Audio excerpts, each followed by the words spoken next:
Chapter 8, Section 1.4, Green or Chlorite Sand. Sin Phillips' Outlines of Mineralogy and Geology, page 199. Smith's Strata, page 12.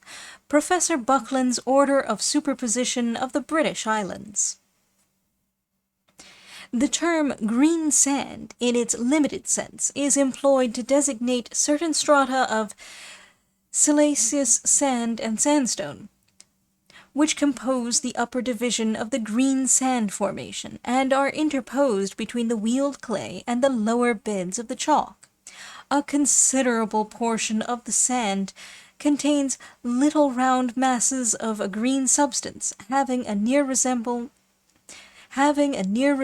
to chlorite, and which sometimes are so abundant as to give a green tinge to the aggregate of which they form a part.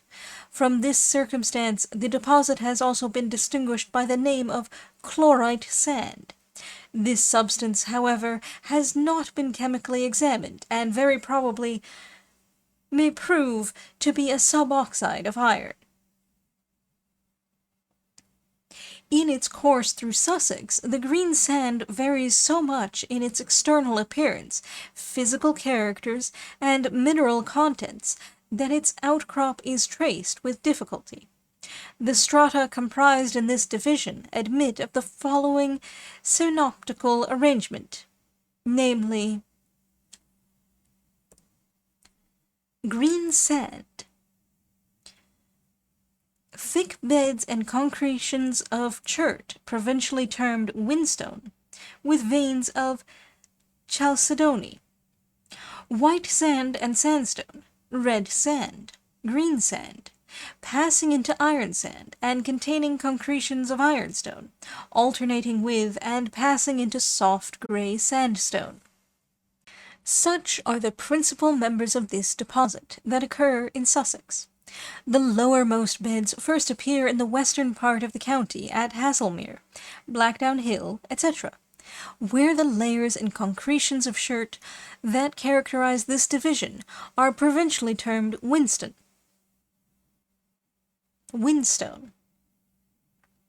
These are succeeded by the ferruginous sand of Parham, which continues with but little interruption to Hurstpurpoint, and there gradually passes into the red and white sand and sandstone of Ditchling. Proceeding in an easterly direction, the sand assumes its characteristic appearance, and at Westmeston, Cooksbridge, Wellingham, Ringmer, the Broyle, etc., perfectly resembles the chlorite sand of Wiltshire. Approaching Eastbourne, it passes into soft grey sand and sandstone, and is there terminated by the ocean.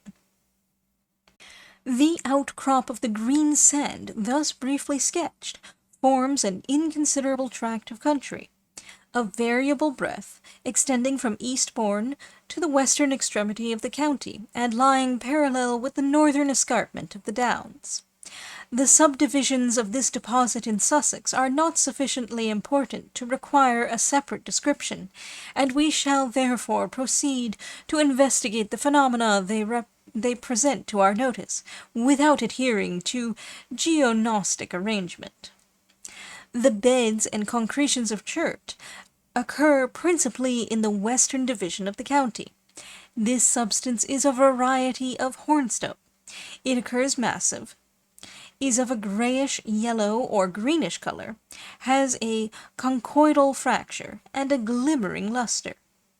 To my excellent friend John Hawkins, Esquire, F.R.S., etc., of Bignor Park, I am indebted for the following account of its characters and position. This stone is a compact mass of quartz, but not homogeneous, for it contains iron, and perhaps some other substance. It occurs in great abundance in the beds of our building stone, a ragged sandstone, which constitutes a chain of hills running east and west on the north side of the Arun and Rother. The strata there have a regular dip to the south, and Basset out on the north. At Petworth, and on the top of the hill, At Petworth and on the top of the high hill to the eastward, this hard stone is dug in great quantities for repairing the roads, and I know not in any country a better material. It is usually disposed in irregular beds in the sandstone, but occasionally forms veins, which intersect the strata. I call the beds irregular because they vary much in breadth and appear not to continue far. The whinstone shows a transition into the sandstone, and they are certainly of contemporaneous formation. In some situations near Petworth, great lenticular masses of this substance are embedded in the friable sandstone, and these follow the same sedimentary line as the beds of sandstone, although separated from each other by very wide intervals. They are therefore unquestionably in situ. These masses frequently measure 8 or 10 feet by 2 or 3, and are invariably surrounded by a more friable and ochraceous sandstone than the rest of the strata.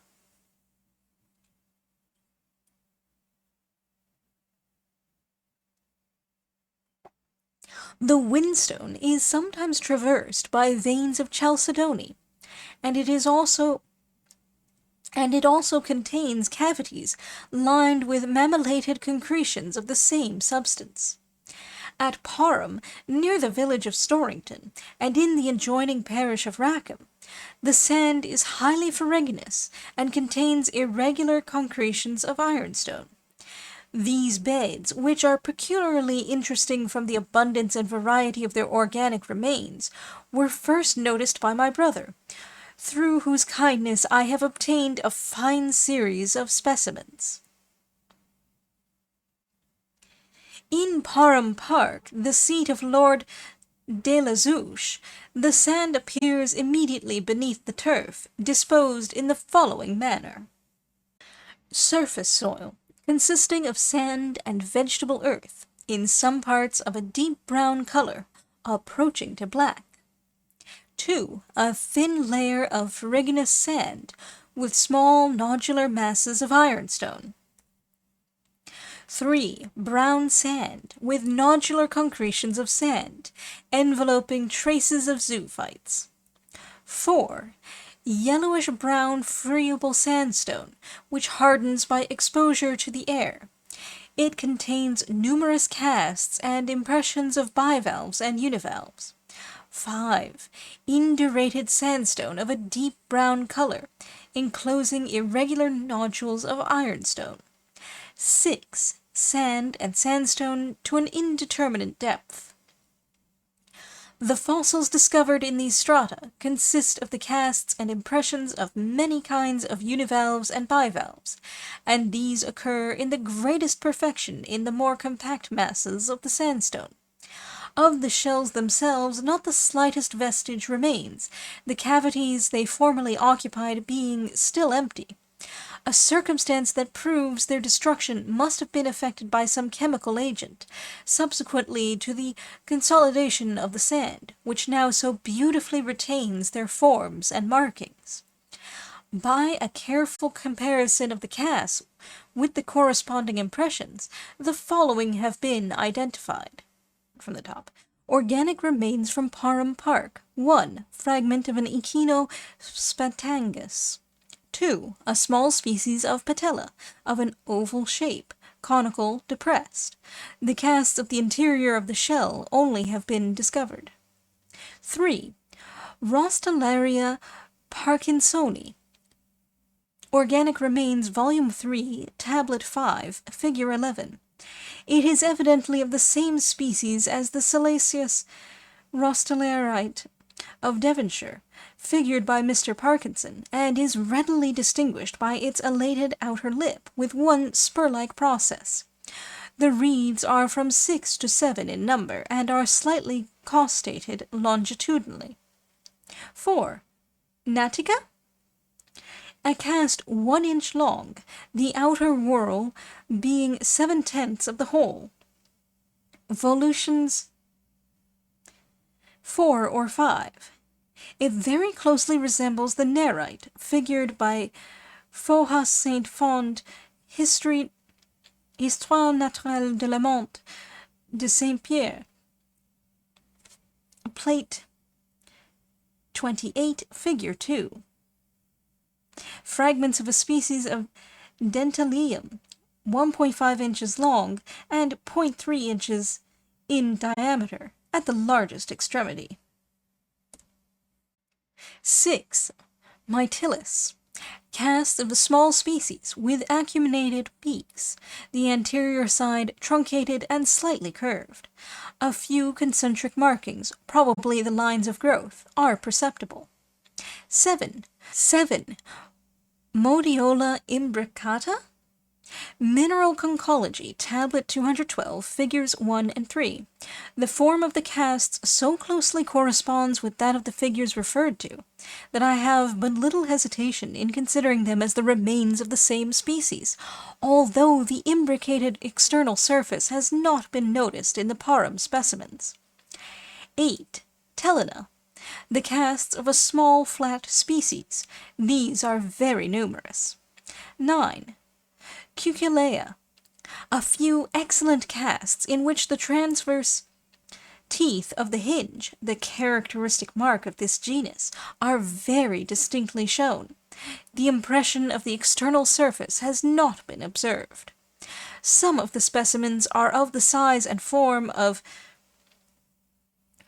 Cuculea decusata, Mineral Conchology, Tablet 206, Figures 3 and 4, and in all probability belong to that species.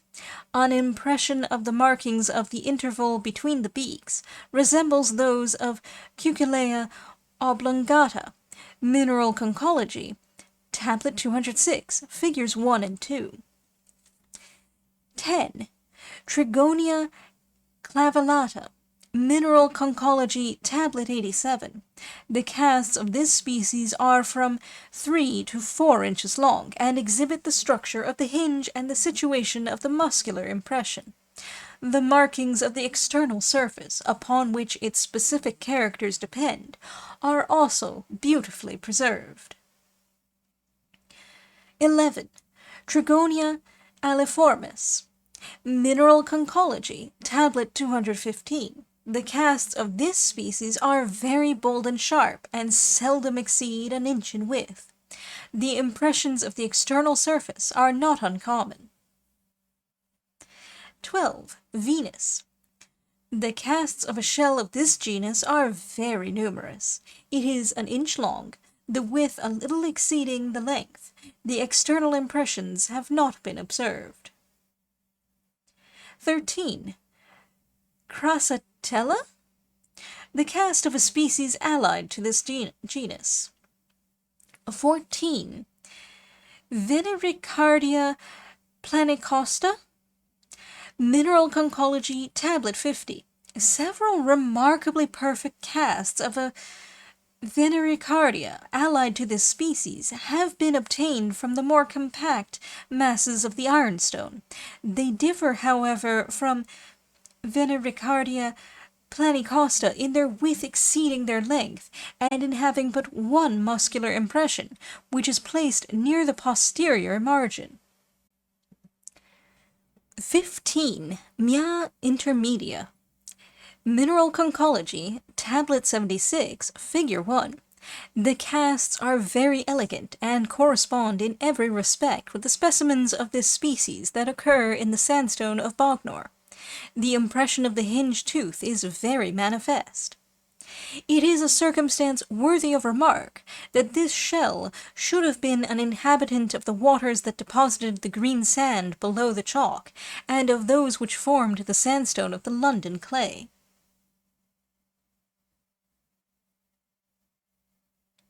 16. Piton quinque costata. Mineral Conchology, Tablet 56. The lower or convex valve only has been observed. Its form is precisely similar to the chalk specimens. 17. Perna. Impressions of the hinge of a species of this genus are preserved in some of the masses of ironstone in my cabinet, and a few casts of the shell were discovered in the sand by my brother.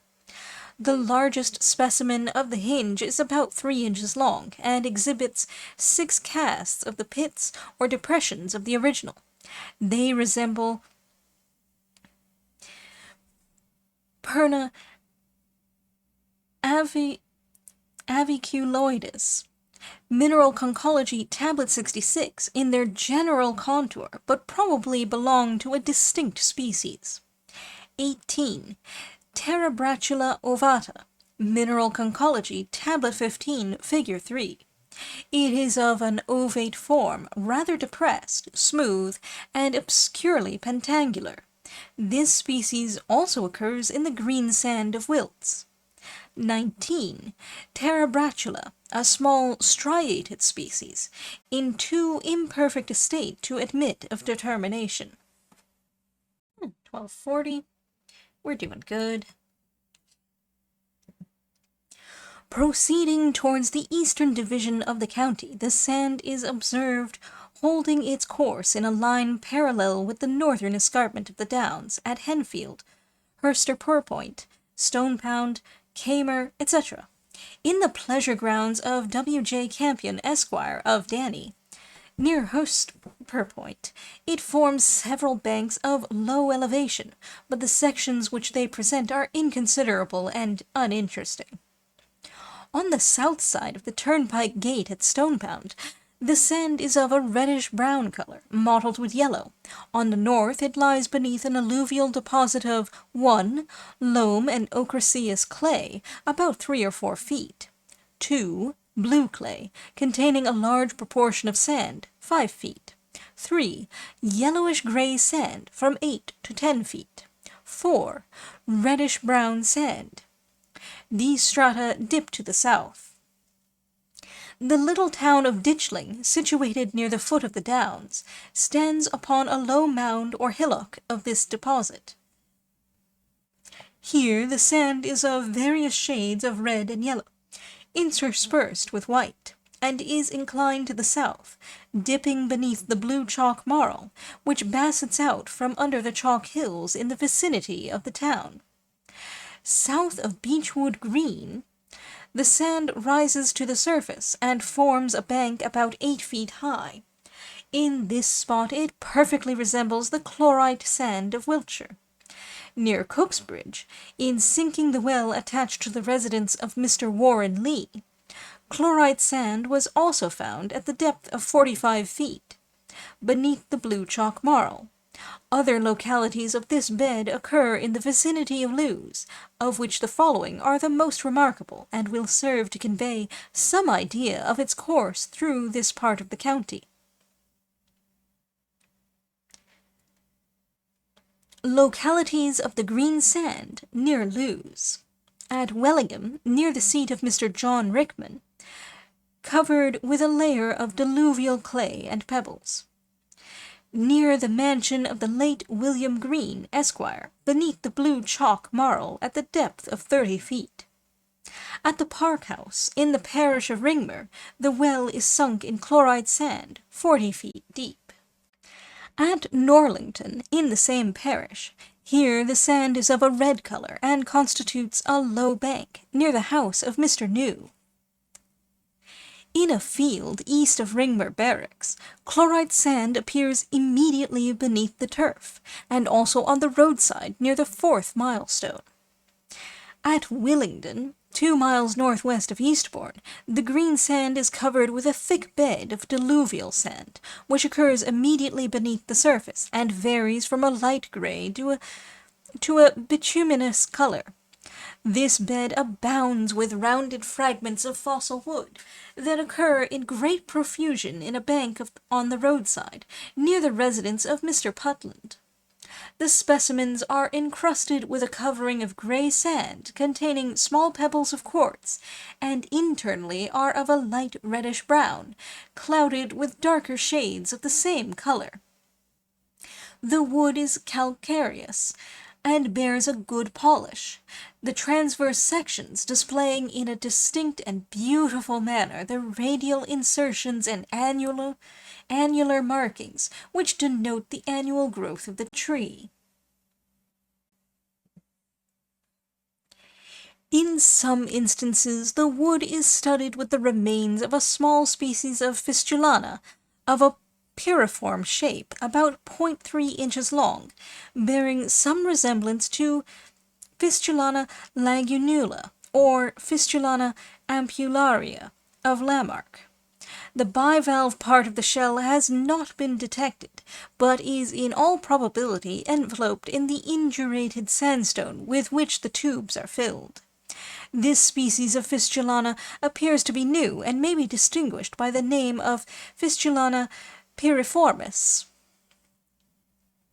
The sand here described extends to Arlington, Selmeston, etc., and in a bank on the south side of the road leading from Selmeston Fair Place to Chilver Bridge, fossil wood of the same kind as that of Willingdon has been noticed by Mr. William Figg, Jr.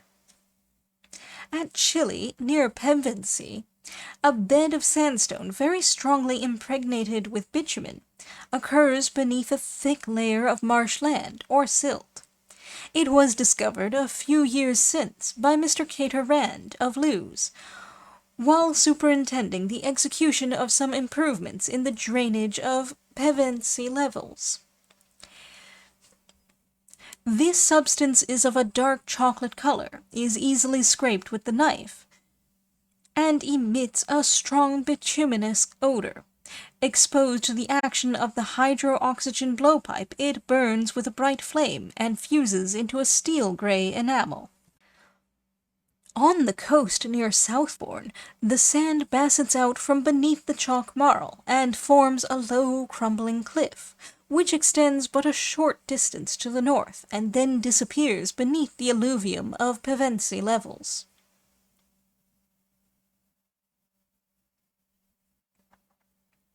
This sand is of a gray color and is thickly interspersed with particles of the green substance previously described. It also contains specks of mica. Where in contact with the superincumbent bed of chalk marl, it becomes intermixed with that deposit, and some of the fossils peculiar to each are associated together at the line of junction. In a hasty visit to this spot in the summer of 1818, I collected several specimens of Inoceramus pecten, Plicatula, Terebratula, Noctulites, Ammonites, Cirrus, a few Spongitae, and other zoophytes. Few of these, however, are decided analogous to the species which occur in the green sand of Wiltshire, but partake more of the characters of the chalk marl fossils.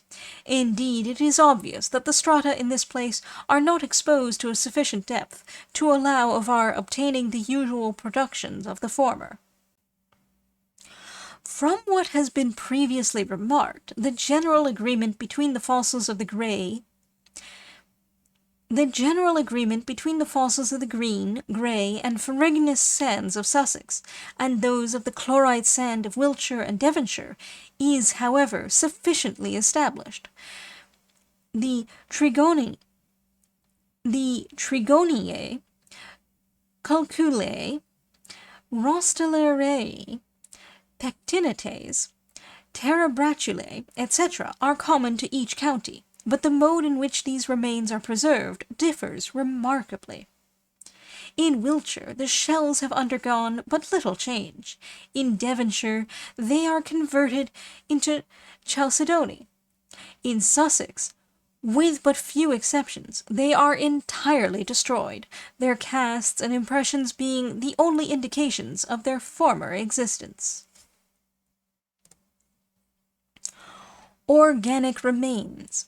As these have been described in the preceding pages, it is only necessary to subjoin a brief catalogue.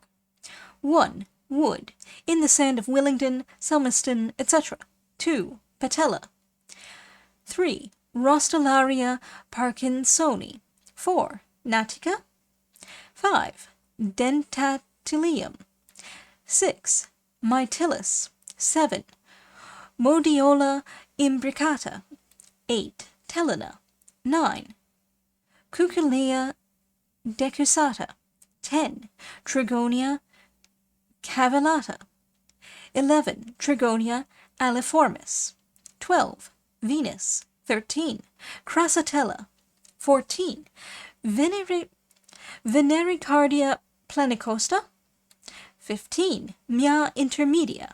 16. Pecten quinque costata. 17. Perna. 18. Terebratula ovata. 19. Terebratula, a small striated species. 20.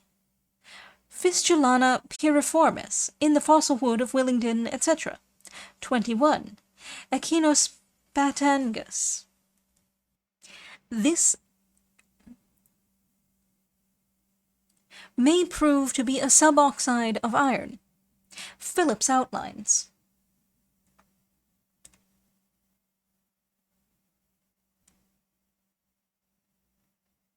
This hard stone is dug in great quantities for repairing the roads. It was also noticed on Bexley Heath and on the sides of Blackdown Hill by Mr. Lyell. The Whinstone, the name by which the church is distinguished in western Sussex, is probably of Saxon origin. It is unknown in the southeastern part of the county.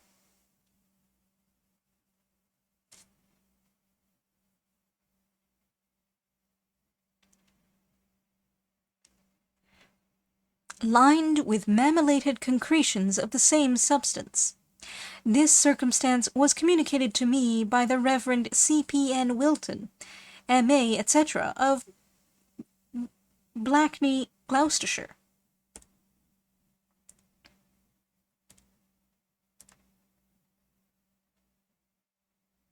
South of Beechwood Green, on the roadside near Alchin's cottage.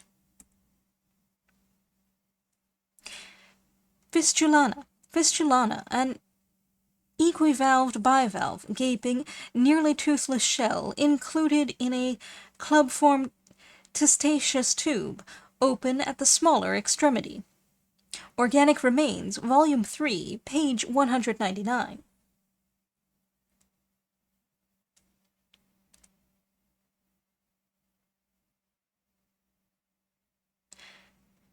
While superintending the execution of some improvements in the drainage of Pevensey levels.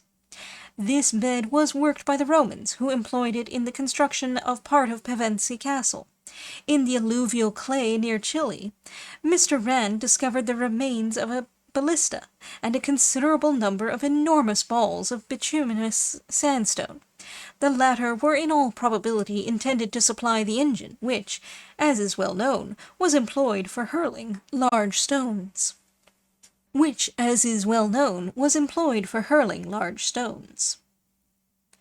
Fuses into a steel-gray enamel, a specimen analyzed by my brother, contained 15.4% of bitumen. Patella.